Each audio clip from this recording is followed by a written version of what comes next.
कोलकाता येथील रुग्णालयात झालेल्या बलात्कार आणि हत्या प्रकरणातून देश सावरत नाही तोवर एका लहान मुलीवर बलात्कार झाल्याची घटना समोर आली आहे। धक्कादायक म्हणजे मंदिराबाहेर झोपलेल्या या मुलीचं अपहरण करून तिच्यावर बलात्कार करण्यात आला। राजस्थानच्या जोधपूर येथे हा धक्कादायक प्रकार घडला आहे।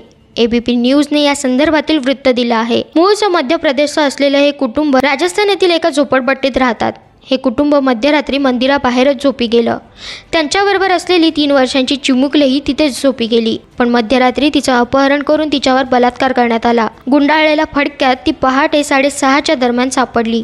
ती सापडली तेव्हा तिच्या ओठांवर आणि पाठीवर जखमीच्या खुणा होत्या। सहाय्यक पोलीस आयुक्त अनिल कुमार यांनी सांगितले, सीसीटीव्ही फुटेजमध्ये पहाटे 2च्या सुमारास एक व्यक्ती मुलीला घेऊन जाताना दिसत आहे, अशी माहिती पीटीआय या वृत्तसंस्थेने दिली। कुमार म्हणाले, आम्ही सीसीटीव्ही रेकॉर्डिंग तपासत आहोत आणि आरोपीची ओळख पटवण्याचा प्रयत्न करत आहोत। या संदर्भातील पुढील तपास पोलीस करत आहेत।